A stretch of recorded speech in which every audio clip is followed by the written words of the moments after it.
네, 오늘은 이제 웨스트민스터 신앙고백서에서 지난주까지 이제 성경을 보고 이번 주부터는 하나님에 대하여 우리가 믿는 하나님이 누구신지 이렇게 알 수 있게 되는 거죠.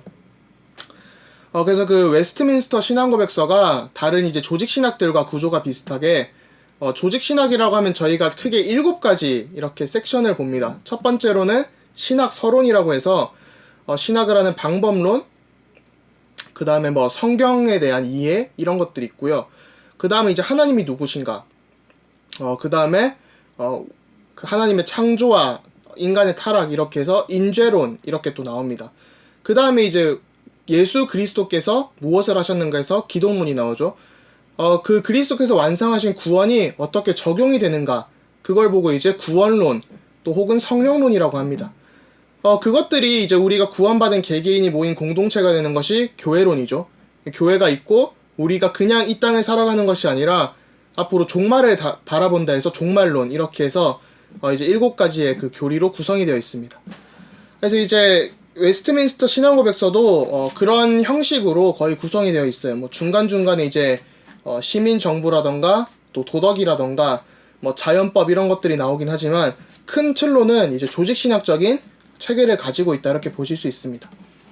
그래서 이제 웨스트민스터 신앙고백서 2장은요, 이번 주는 이제 그냥 설명이 읽는 것이 깁니다. 하나님과 성삼위일체에 대하여인데, 첫 번째로 2장 1항을 읽어보면요, 유일하시고 살아계시고 참되신 하나님은 존재와 완전성에서 무한하시고 지극히 순결한 영이시다.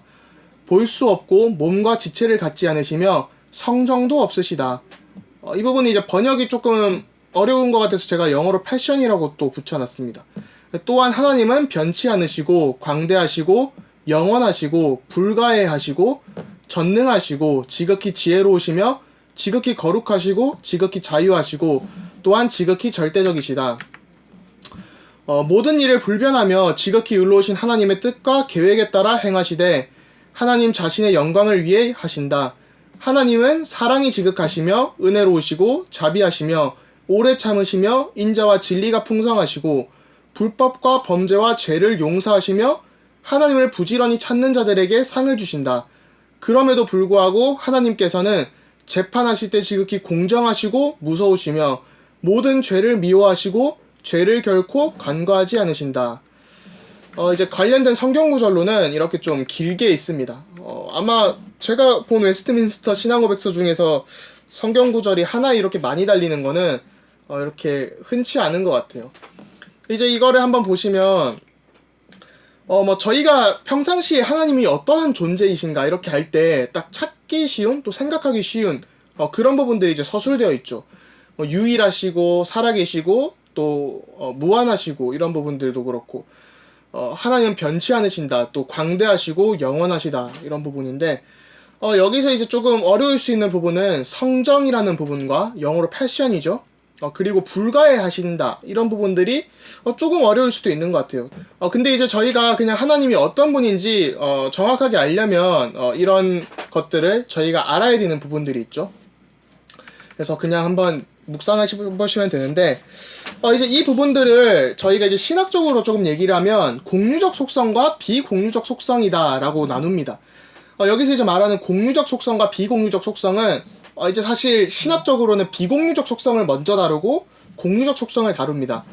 근데 여기서 이제 이것들이 어떤 걸 뜻하냐면 하나님께서 가지고 계신 어떤 뭐 캐릭터라고 할까요? 그렇게 정확한 표현은 아닌데 속성들을 가지고 계세요. 영어로 attribute라고 하는데 그게 이제 바로 비공유적 속성, 인간과 하나님과 공유가 되지 않는다는 거죠. 하나님만 가지고 계신 속성이 있고 그 다음에 인간과 하나님이 하나님께서 나누어 주셔서 가지고 있는 공통된 속성들이 있습니다. 비공유적 속성은 하나님은 단순하시고 그 존재에 있어서 단순하시다는 거죠. 저희처럼 뭐 복잡하다, 뭐 그 뜻에 여러 가지 뜻이 있다 이런 게 아니라 하나님께서는 단순하시고 또 무엇보다 자존하신다. 출애굽기에 보면 하나님께서 자기의 이름을 나타내실 때 나는 스스로 있는 자니라, 나는 나다 이렇게 말씀을 하시죠. 그런 것처럼 다른 것들에 의해서 의존하거나 다른 것들로부터 발생해서 있는 게 아니라 그냥 그 자신이 계신 거예요. 이제 고대 근동의 많은 신들은 뭐 물의 신이라든가 불의 신이라든가 뭐 바람의 신이라든가 그런 여러 가지 어떤 것에 의존을 하는 속성을 가지고 있었습니다. 그런데 이제 저희가 믿는 야훼 하나님은 그런 것에 의존하시거나 어떤 것에서부터 출발하신 어떤 것에서 나오신 분이 아니라 하나님 그 존재 자체가 처음부터 시작을 하신다는 거죠. 그래서 이 하나님은 변하는 분이 아니라 불변하신다. 근데 이제 현대에 와서 뭐 열린 신학이라던가 또 자유주의 신학에서는 하나님의 불변성을 의심을 하면서 비피동성에 대한 침해를 합니다. 이 비피동성이라는 것은 영어로 이제 impassibility라고 하는데요. 이게 이제 어떤 것에 의해서 흔들릴 수 있다. 뭐 이런 것들로 좀 이해를 하시면 좋을 것 같아요. 그래서 이 비피동성이라는 게 예를 들면 저희는 뭐 어떤 좋은 말을 듣거나 안 좋은 말을 들으면 기분이 좋고 나쁘고 하죠. 감정의 흔들림이 있죠. 근데 이제 하나님께서는 그런 감정의 흔들림이 없으시다라는 겁니다.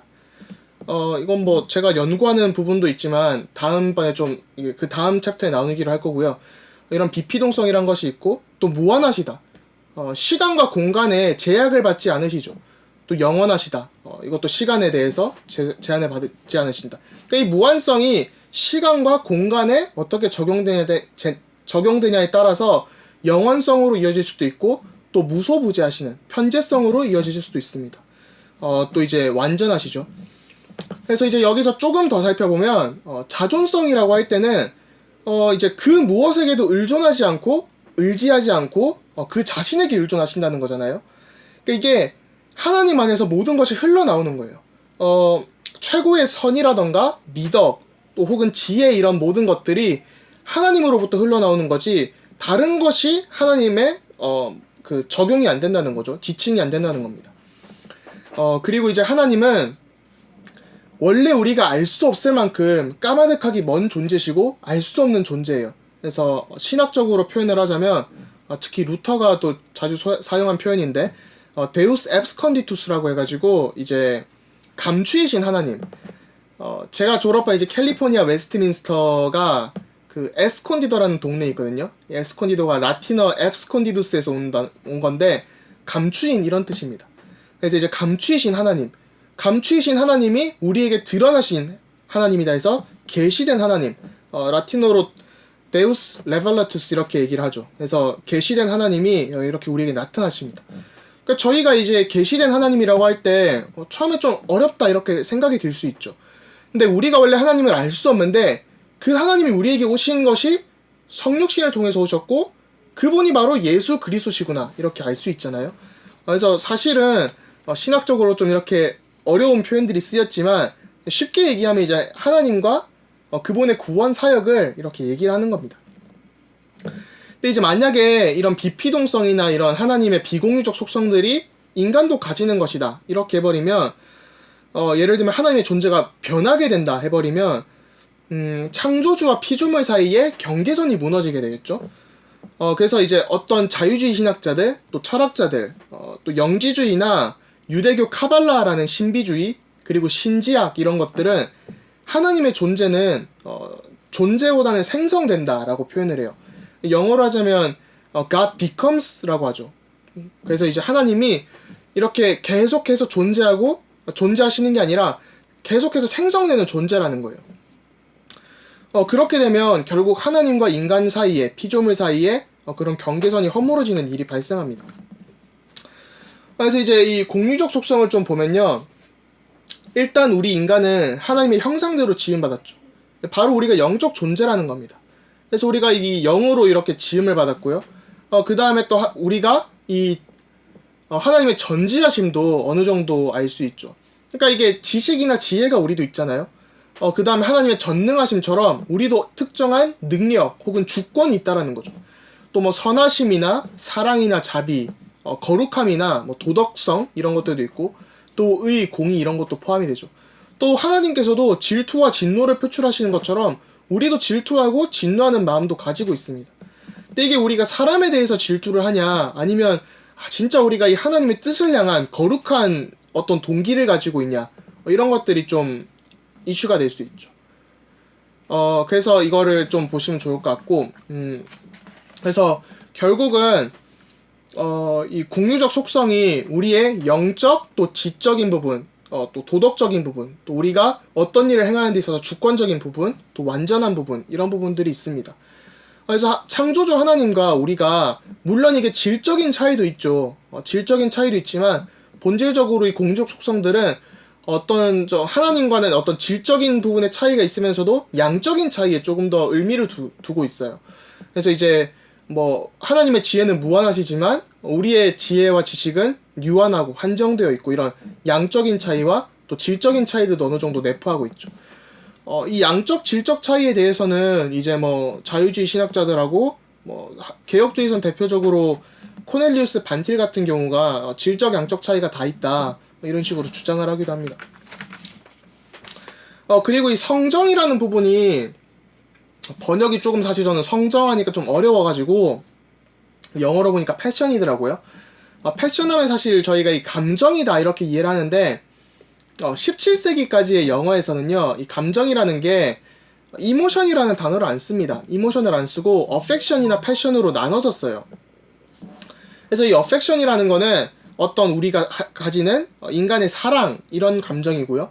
무언가를 사랑하고 어떤 것을 이끌리는 어떤 성향, 이런 겁니다. 그래서 성정이라고 할 때는 우리가 본질적으로 가지고 있는 어떤 거에 이끌림, 선한 것에 이끌리거나 부정적인 것에 이끌린다, 이런 것들이 표현이 되죠. 그리고 이 패션이라는 거는 영혼이 어떤 것을 좀 그렇게 좋지 않은 약간 동물적인 감각, 조금 흔들리는 감각, 감정, 이런 것들을 써요. 그래서 이 어펙션과 패션을 좀 많이 나누게 됩니다. 17세기까지는요. 이게 18세기에 들어서 이제 심리학이 좀 발전을 하게 되면서 이 이모션이라는 단어로 대체를 해요. 왜냐하면 이 어펙션이라는 단어는, 어펙션과 패션 이런 단어는 4세기 때 어거스틴도 사용을 했고, 그러니까 기독교 신학에서는 굉장히 중요한 주제였거든요. 우리의 영혼이 하나님의 것을 사랑하냐, 세상의 것을 사랑하냐, 육신적인 것을 사랑하냐, 영적인 것을 사랑하냐, 이런 것들로 나누어져 있었습니다. 그 구분을 만드는 게 어펙션과 패션이었어요. 근데 이제 이 심리학이 발달을 하면서 이런 기독교적인 색채가 묻어나는 단어를 지우자고 한 거죠. 그래서 이제 이모션으로 대체가 됩니다. 그래서 이제 저희가 지정이라고 할 때 지식하면 의지 이런 거니까 지하면 인텔렉트가 쓰이고 정하면 그 이제 어펙션이 원래 쓰였죠. 최근에 이제 이모션으로 쓰고 있는데 원래는 어펙션을 씁니다. 신학에서는. 그리고 의하면 의지하는 거니까 will, 라틴어로 voluntas 이런 단어를 쓰죠. 그래서 그런 그냥 좀 차이가 있다, 이렇게 보시면 될 것 같은데, 제가 이걸 굳이 좀 적어놓은 이유가, 만약에 하나님이 이런 패션을 가지고 계시다면, 어떤 이런 감정을 가지고 계시다면, 그러니까 특히 흔들리는 감정을 가지고 계시면 하나님의 뜻이 바뀌고 인간과 창조주와 피조물 사이에 간격이, 그러니까 구분이 없어지는 거죠. 그래서 하나님께서 나 오늘 기분 안 좋은데 예를 들면 이제 노아의 방주 이 사건에서도 창세기 6장 4절에서 6절을 보면 하나님께서 인간을 지으신 것을 한탄하사, 이런 표현들이 있는데, 하나님께서 우리에게 보여주시는 그런 감정적인 부분들은 하나님의 본인의 뜻은 안 바뀌시지만 그것이 이제 나타나는 표현이거든요. 근데 이제 표현이라고 봐야 되는데 이 17세기 당시에서나 16, 17세기도 그렇고 지금에도 그렇고 하나님의 뜻이 인간과 같아서 바뀔 수 있다. 하나님도 우리와 같이 흔들리는 감정을 가진 분이다. 이렇게 표현을 하는 신학자들이 있어요. 이제 그런 것들을 경계하고 거부하기 때문에 웨스트민스터 신앙고백서가 이 패션이라는 단어를 쓴 겁니다. 이모션이나 어펙션을 쓰지 않고 패션을 쓴 이유는 이런 것이고요. 비피동성이라는 부분에 대해서도 하나님께서 우리의 고난이나 고통에 공감을 하지 않으신다는 것이 아니라 공감을 하시는데 이제 그것이 이렇게 표현상으로 나오는 것이지 하나님의 모든 그런 감정들이 흐트러지거나 그런 것들이 아니라는 거예요. 그래서 이제 비피동성이 조금 현대에 있어서 논쟁이 되는 교리긴 하지만 일단 이렇게 지키는 것이 중요하다, 이렇게 알 수 있습니다. 굉장히 좀 복잡하고 어려운 논제죠. 저도 이번에 논문을 쓰면서 이게 조금 많이 복잡하고 17세기 연구해보면서 되게 재밌게 봤던 것 같아요. 이제 2.2로 보면요, 하나님은 모든 생명과 영광과 선과 축복을 하나님 자신 안에 스스로 가지고 계신다. 하나님은 자신 안에서나 자신에 대해서나 모든 면에서 홀로 자족하시고 그래서 어떤 피조물을 만들 필요가 없으시며 그것들로부터 무슨 영광을 받지도 않으신다. 다만 피조물 안에서 혹은 피조물에 의해서 피조물들에게 그리고 피조물들 위에 하나님 자신의 영광을 나타내실 뿐이다. 하나님만이 모든 존재의 근원이시며 모든 존재는 하나님의 것이며 하나님을 통해 나왔으며 하나님을 향해서만 존재한다. 하나님께서 모든 것을 지극히 주권적으로 지배하시며 하나님께서 기뻐하시는 것이면 모든 것을 사용하셔서 모든 것을 위해서 혹은 모든 것 위에 무엇이든 다 행하신다. 하나님 보시기에 모든 것은 열려있고 명백히 나타나 있다.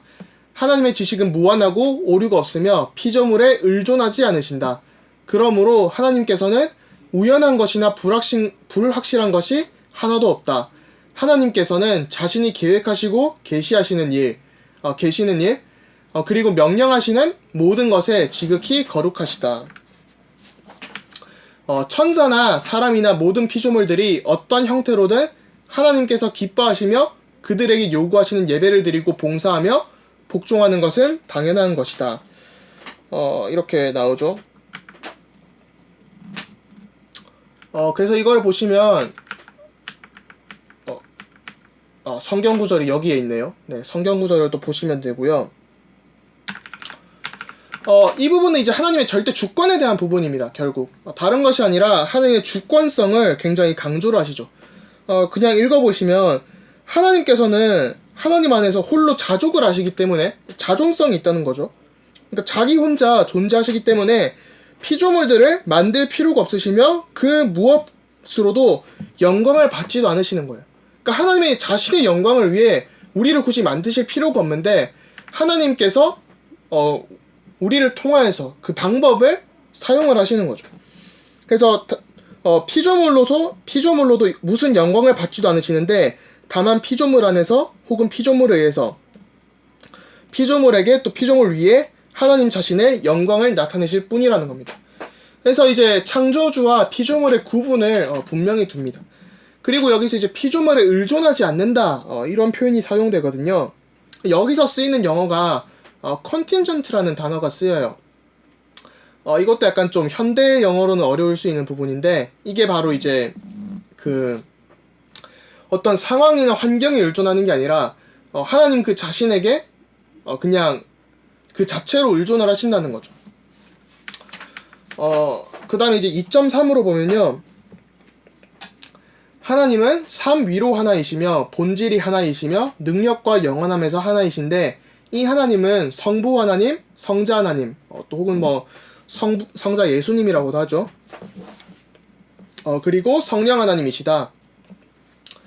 성부는 그 무엇으로도 구성된 분이 아니며 나지도 않으셨고 어디서 발출하지도 않으시며 성자는 영원히 성부로부터 나시며 성령은 성부와 성자로부터 영원히 발출하신다. 이제 이 부분이 삼위일체에 대해서 굉장히 깔끔하고 명확하게 설명을 하고 있습니다. 일단 뭐 삼위로 하나이시며 본질이 하나이시며 이 부분을 좀 살펴보면요. 일단 성경 구절은 이렇게 참고를 하시면 좋을 것 같아요. 이게 이제 제가 정리한 게 아니라 웨스트민스터에 이렇게 포함이 된 거죠. 저희가 이제 성삼위 하나님이라고 하는데 영어로 트리니티라는 단어보다는 삼위일체라는 단어죠. 또 성삼위 하나님 할 때는 트라이운 갓 이렇게 쓰는데 삼위일체가 한국어로 굉장히 표현이 잘 된 것 같아요. 삼위, three persons in one substance 이렇게 해서 삼위일체라는 거죠. 그래서 이게 뭐 삼위라고 할 때는 그 위격이라고 해요. 뭐 인격이라고도 볼 수 있겠지만 우리가 인격이 나누어져 있다라고 보지 않기 위해서 위격이라고 하죠. 그래서 뭐 다중인격자가 아니라는 거예요, 하나님은. 그래서 성부, 성자, 성령 이렇게 존재론적으로 이렇게 존재를 하신다라고 볼 수 있고 그분이 바로 하나님이라는 그 하나의 실체 안에 이렇게 있는 겁니다. 그래서 이제 이 삼위일체는 기독교 신앙이 이렇게 정립이 되는 과정 가운데 그 이단들과 싸우면서 이렇게 또 정립이 됩니다. 삼위일체가 성경에 직접적으로 등장을 하진 않아요. 이 용어 자체가. 물론 이제 저희가 창세기 1장 뭐 26절부터 27절 이렇게 보면 하나님께서 우리가 우리의 형상대로 인간을 만들고 이렇게 할 때 뭐 1인칭 복수가 쓰인다. 또 그 다음에 뭐 스가랴 6장 13절에 뭐 평화의 협정 이런 걸 통해서 우리가 이제 하나님께서는 이 삼위 하나님이 존재하시고 그분이 계획을 가지고 이끌어 가신다. 뭐 또 이제 요한복음 15장, 뭐 16장, 17장 이런 쪽에서도 성삼위 하나님에 대한 그런 부분들이 나오게 되죠. 근데 이제 이게 안 나온다고 아마 여호와의 증인들이 이렇게 공격을 하는데 저희가 이제 그 단어가 등장을 하진 않아도 이런 개념들을 찾을 수 있죠. 그리고 이 신학적인 개념들이 초대교회 당시에 이제 교리가 정립이 되면서 많은 교리적 논쟁과 싸움이 있습니다. 그 싸움을 하면서 틀린 것들을 이제 배척을 하면서 정통 교리가 이렇게 구성이 되게 됩니다. 그래서 삼신론이라고 할 때는 그 당시 이제 삼신론과 양태론 이 두 가지가 크게 있었는데요. 삼신론은 간단하게 뭐 영어로 트라이티즘인데 트라이티즘이라고 할 때는 하나님이 세 분이다. 그러니까 세 명의 하나님이 계시다는 거예요.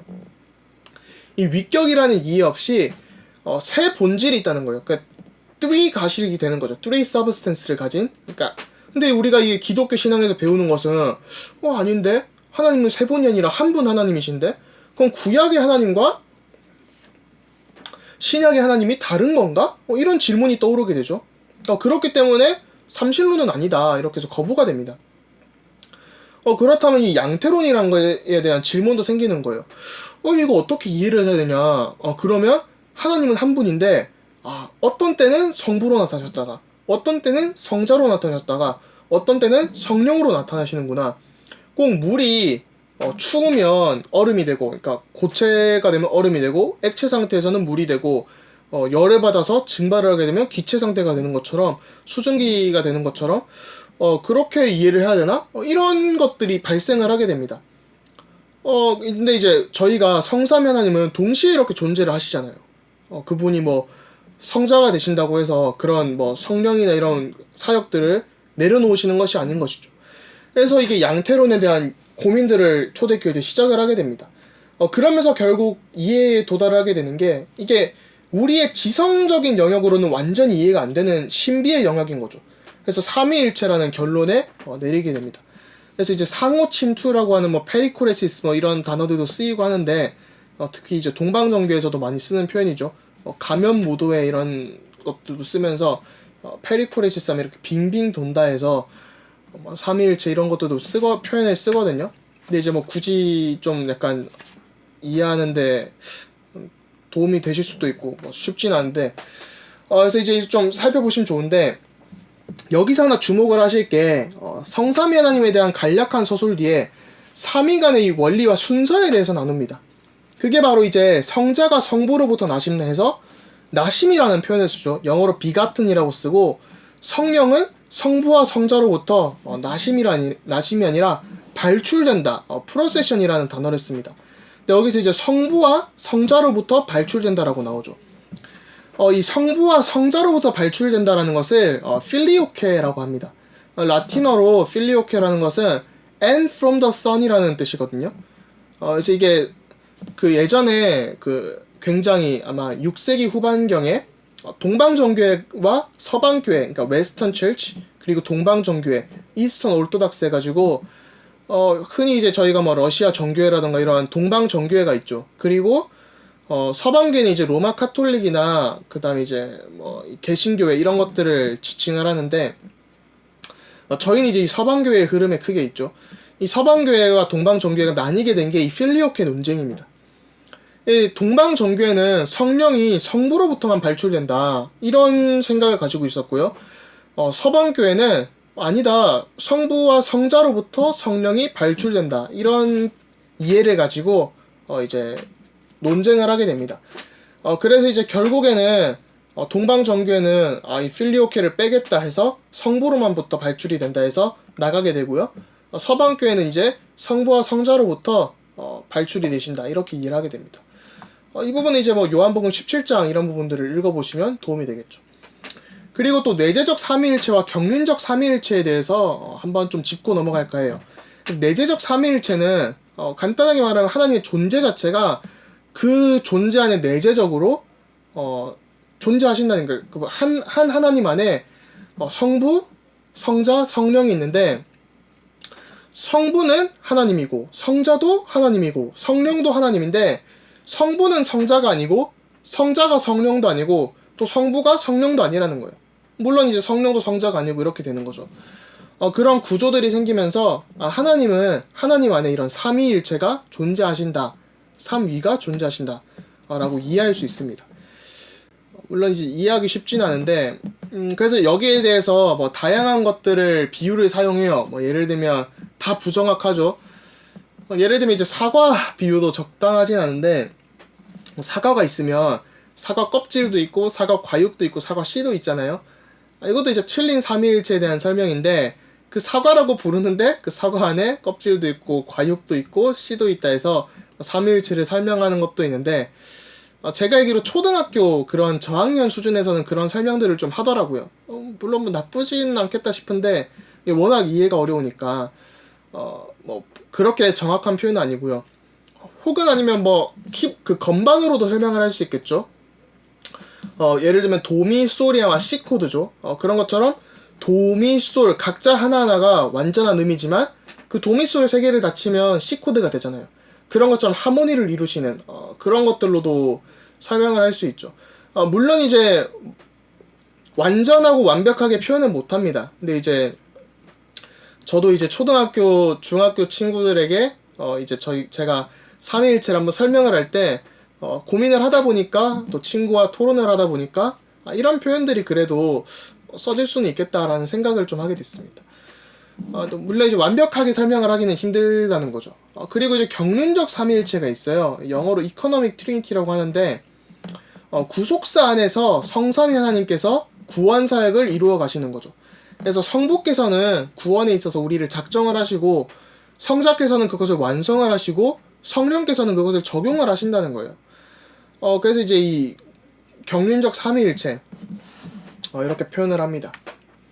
그래서 오늘 조금 이제 굉장히 어려우면서도 쉽고 쉬우면서도 어려운 부분인데요. 웨스트민스터 2장 자체만 그냥 읽으면 굉장히 은혜가 됩니다. 우리가 믿는 하나님이 어떤 분이시냐 했을 때 이런 분이구나. 유일하시고 살아계시고 참되신 하나님이 존재와 완전성에서 무한하시구나. 또 이게 광대하시구나. 지극히 선하시구나. 또 불의를 심판하시는구나. 이런 것들을 알면서 하나님의 존재와 그분이 어떤 일을 하시는지 속성에 대해서도 묵상을 할 수 있죠. 그래서 굉장히 유익합니다. 근데 이걸 이제 좀 신학적으로 살펴보자면 공유적 속성, 비공유적 속성, 그 다음에 뭐 삼위일체 이런 것들이 설명이 충분히 될 수 있는 부분들이 있죠.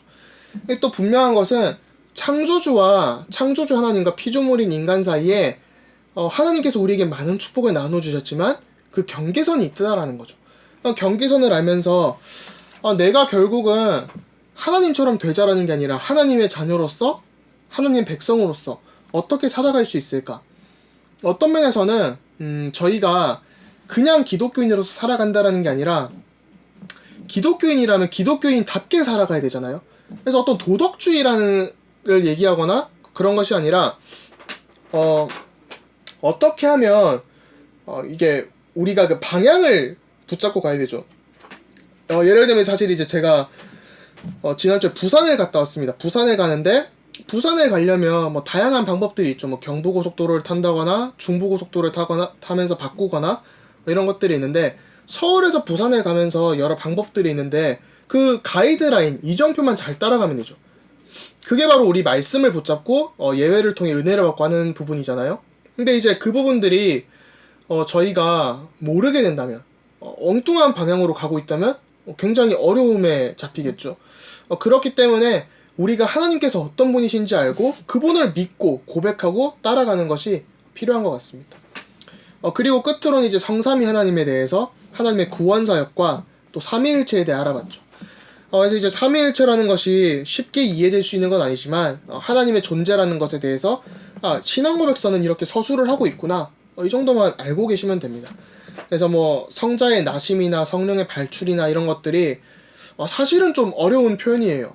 쉽게 이해할 수 있는 것도 아니고 평신도 분들이 모두가 이런 거를 굉장히 디테일하게 알아야 되는 부분도 아닌데, 그럼에도 불구하고 이런 것들을 조금 들어만 두신다면 도움이 될 것 같고, 다음 주부터는 이제 하나님의 작정에 대해서 나오거든요. 작정에 들어가면 아마 조금 더 어려운 부분들이 많이 생길 것 같아요. 그렇기 때문에 이제 그런 부분들을 저희가 볼 때 하나님께서 이렇게 지혜를 가지시고 전능하시고 비공유적 속성들을 가지시는구나. 이런 것들은 조금 이제 이 밑바탕으로 깔아두는 거죠. 그래서 그렇게 조금 보시면 될 것 같습니다. 그래서 이번 주가 사실 쉽지 않은 내용이지만 한편으로는 쉬우면서 한편으로 쉽지 않은, 오히려 그냥 이 성경 구절들과 신앙 고백서의 고백을 묵상하신다면 조금 더 유익한, 우리가 신앙생활을 함에 있어서 또 답답하거나 힘을 얻거나 그런 상황들 속에서도 내가 믿는 하나님이 이런 분이시고 나를 구원하신 하나님이 이런 분이시구나 묵상해 볼 수 있는 좋은 주제가 될 것 같습니다. 네, 또 다음 주에 뵙도록 하겠습니다. 감사합니다.